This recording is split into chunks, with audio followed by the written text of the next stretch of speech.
Hello po, greetings mga kababayan. Harinawa sa mga oras na ito, sa mga kayo naroroon, ay nasa mabuti kayong kalagayan. O by the way, sa mga hindi po nakakilala sa akin, ito po muli sa Atty. Rogelio Wong ng Batas Pinoy. Ang ating pong channel ay sa pong Legal Aid Public Service Program ninyong lingkod in collaboration with the Integrated Bar of the Philippines, Manila Port Chapter. Paalala lang po ang ating po na pag-usapan, pinag-usapan na ay huwag po niyong may turing sa legal opinion bagkus consider discussion for information and academic purposes only. Kung meron po ay compelling issues, may pinaka-the best na ang magkonsulta po sa inyong lawyer. Okay, maraming salamat. Alright? O pwede po bang makisuyo po sa inyo bago tayo magpatuloy? Alam ba ninyo na ayon sa datos po ng YouTube, more than 60% po ng ating mga viewers ay hindi po nagkapag-subscribe po sa ating channel. Now, if you find our contents interesting and informative po, siguro naman hindi naman po kalabisan kung humingi po ako ng pabor na pakiclick lang po yung subscribe, share, and like buttons po natin upang sa ganun, matulungan po ninyo ang inyong lingkod na ma-reach out po natin, no? At mapalawak pa natin ang ating advokasya na magbigay ng kaalaman, legal na impormasyon sa ating mga kababayan. Okay? Para sa ganun, sabi nga natin lagi, di ba? Lamang na ang may alam sa batas. Okay? So, at ganun din po, no? Upang matulungan po ninyo ako na ma-reach out po natin ang ating minimiti na tinatawag nating yung ma-meet po natin yung 1 million subscribers man lang po no, before the end of this year. No? But magagawa ko lang po ito kung nandiyan po kayo sa aking likod at every time you see our videos, mag-share po ninyo, like po ninyo ang ating mga videos. At kung meron po tayo, at saka of course yung notification bell upang sa ganun, kung may mga updates po tayo, you'll be duly notified at wala po kayong mamimiss. Okay? Maraming salamat. Of course, I would like to thank also yung ating mga viewers na palaging sumusunod. No? Napakarami po nila. I hope, no? Pasensyahan po kayo, hindi ko kayo mababanggit lahat, no? Kasi para wala pong tampuhan at alam naman po nyo kung sino yon. Oh? So, all right. So, by the way, isa pong ano lamang lambing din po. Now, meron po tayong pinopromote na libro ngayon, no? Ito po mga libro po natin, no? Na ito po, lalo na itong legal handbook, kung kayo po ay ang ating pong mga kalhalos, no? Ating pong mga pinag-usapan natin dito sa ating channel, no? Lalo na may kinalaman sa ating family law, no? Sa ating pagkatao, sa ating buhay natin, sa pang-araw-araw buhay natin sa ating lipunan at nakaka-encounter tayo ng samut-saring mga legal issues, mula po sa ating kapanganakan, sa pag-asawa, sa pagkaroon ng property, trabaho, no? Pagkaroon ng titulo ng lupa, mana, all these things, ay yung mga extract po nito ay nasa sa legal handbook po, no? Of course, kung interesado po kayo, ay paki-screenshot lang po, no? Yung isyong ito, ang ating ang video nito para you could order online, no? Sa Central Books, okay? So, okay. At yung iba naman po, as mostly po yan sa ating mga kumpanyeros o kumpanyeros, no? At if you're interested also, pakiclick na rin po, no? And you can have these books, no? Dito sa Central Books, the leading bookstore po ng mga legal books po natin. Okay? Dito sa Pilipinas. Alright, so paki-screenshot lang po kung interesado po kayo and you can order online. Maraming salamat. Okay? Now, let's now proceed dito po sa ating sa usapin natin. Ang ating pong bibigyan po ng katugunan ay ang sulat po sa atin ni Salvador. Okay? Itong si Mr. Salvador has been writing us, familiar po sa akin itong si Salvador at palagi po yan nakikinig po sa atin. At of course, sa inyo din, no, alam ko marami po kayong mga katanungan na hindi po natin nasasagot.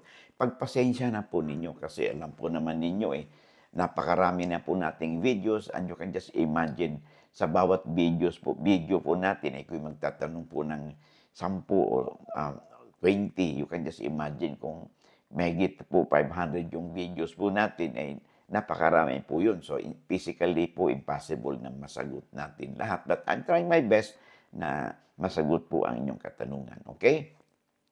Ang sabi ko ay may tanong sa atin si Salvador. Okay? Ladonga, sabi niya, 1 year na po kaming naghihintay ng resolution sa LRA. Sabi niya, denied o approve ang adverse claim. 10 ahensya pwedeng reklamo ang LRA para sa mabagal na serbisyo. Salamat po sa tugon. Okay. Well, alam mo, kung usapin kasi sa adverse claim, no? Dapat niyan either sa korte po 'yan, no? Wala po sa ano 'yan, wala po sa LRA, no? Maliban na lang kung halimbawa ay nag-file ng adverse claim at hindi after 30 days from the filing o adverse claim ay hindi po nag-file ng petition or complaint ang claimant, okay? At despite of the motion or petition ng may-ari ng lupa ay hindi inaalis, nililift yung adverse claim, no? Ay maaring may problema po dito ang LRA sa kupo nila because kung hindi nakapag-file ng complaint kasi sa korte, nasa discretion na po yan ng LRA, no? Ng Register of Deeds, I would say, kasi maaaring nagkonsulta ito eh. Itong may-ari ng lupa, maaaring nag-file ng petition for adverse claim, okay, pinalift yung adverse claim, tapos itong Register of Deeds ay nagpunta po doon sa LRA for konsulta, okay, para po sa ating administrator ng LRA to answer, no? Itong usaping ito. Kaya siguro ganun o nangyari. Kulang po kasi yung facts natin, no? Yun lang ang kinikwento sa atin. But tandaan po natin yan, no? Speaking of yung delay, una, maaaring may problema po yung inyong papeles, no? Kaya yung may legal issues. Pero kahit na, 1 year is too long. Kasi kung dapat kasi yan, kung susundin natin yung anti-rape law, no? Anti-red tape law sa ilalim ng Republic Act 9485, okay? As amended by Republic Act 11032, yung Ease of Doing Business, no? An Efficient Government Service Delivery Act of 2018, dapat nabigyan na kayo ng katugunan kasi katulad niyan, approve man o hindi, obligado po yung agency ng gobyerno na bigyan po ng kasagutan ng inyong katanungan. Okay? At labag din po ito sa ethical standard law na kung saan within 15 days from receipt of any communication from the public ay obligado po yung head of agencies na sagutin po ang query ng publiko. Pag hindi po nila may sagot niyan, may sagawa yan, kahit nasagot lang, ay may pananagutan po sila sa batas. Okay? So, ang gagawin po ninyo ay kung sumulat na ba kayo, I presume sumulat na kayo doon sa ahensyang ito at wala pa rin nangyari, abay, mag-file na kayo ng complaint sa Anti-Red Tape Authority, no? Meron silang website, no? You could get in touch with their website, pwede kayo mag-file ng meron nan pong form po doon, no? Pipil upan na lang po ninyo and then sa online na po yan, no? Or you could also file a case, no? Sa Civil Service Commission, okay?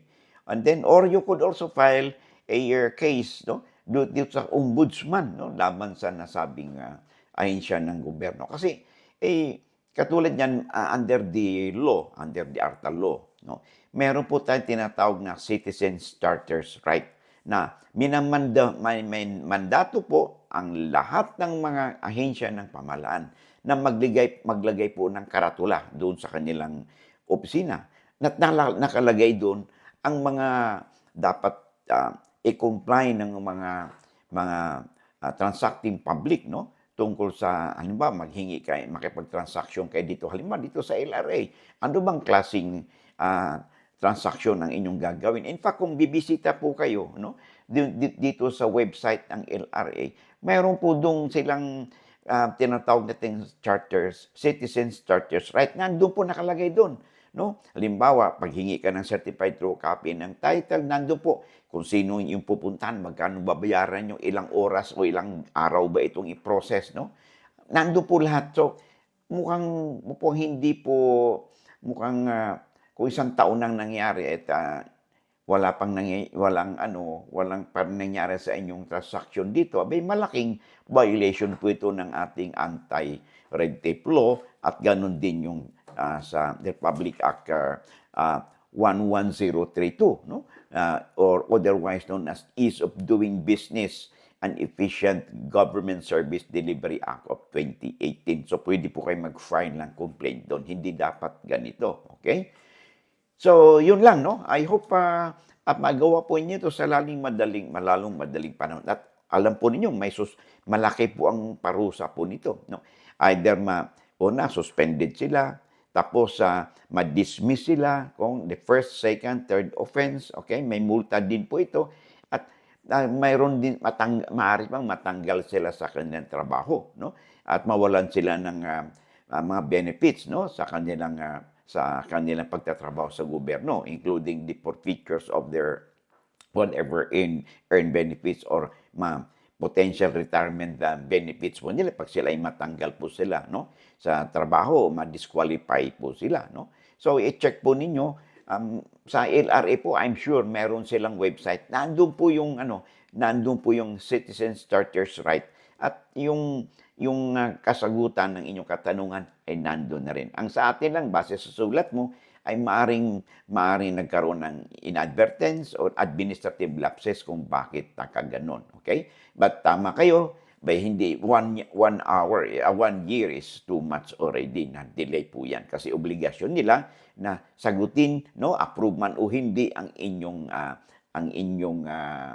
hinihingi po sa kanila in matters of adverse claim. Kasi yan, kung nakapending talaga yung kaso sa korte, adverse claim, no, ay hindi po talaga ang LRA po, ang Register of Deeds ay wala pong jurisdiction na dyan pagdating po doon sa adverse claim na meron ng kaso na i-file doon sa korte. Meron lamang jurisdiction ang Civil Register of Deeds o LRA sa usapin na hindi pa nakarating sa korte. Okay? Yan po ang inyong i-check. Okay? So hanggang dito na muna tayo and I hope, no, to see you again in the next video po natin. Maraming salamat and God bless.